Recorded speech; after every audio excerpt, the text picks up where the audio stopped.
true at all. It isn't true at all, but this begins to be the cycle of building irresponsibility into your relationships. And it comes in the form really of what Alcoholics Anonymous would be called triangulation, but I just refer to it as the irresponsibility cycle. Here's how this works. All you need in all of your environment is you just got to find a bad guy. You need one bad guy. As soon as you find a bad guy, you now get to transfer responsibility. You're moving out there. Now, maybe you're sleeping with this bad guy. You know, maybe you're married to him. Maybe you gave birth to them. Maybe they gave birth to you. Maybe you work with them. However it is, but you just need a bad guy. And if you can't find one, just open your laptop. Facebook's full of them. You can find a bad guy anywhere on the planet.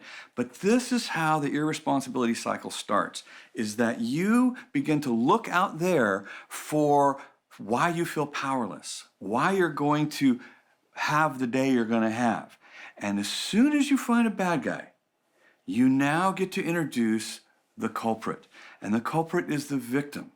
The victim is the powerless person who is going to take no responsibility for how they now behave. So as a victim, I can't be held accountable for anything I say or do.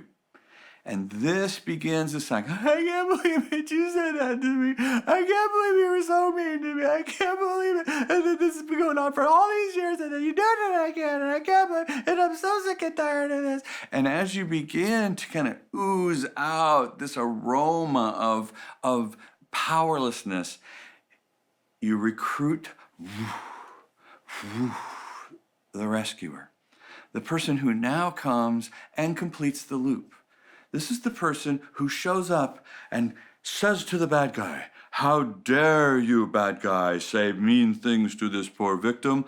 I have been sent from heaven to rebuke injustice, and you will be held accountable, and stop in your tracks now. Here are 4 verses to make you feel bad." And the bad guy says, "What have you got to do with our situation?" And the rescuer says, "Absolutely nothing. But my life often feels out of control, so I like to get overly involved in other people's problems." And here we go. We now have someone who has taken responsibility from the victim and is going to now deal with the problem that they don't have.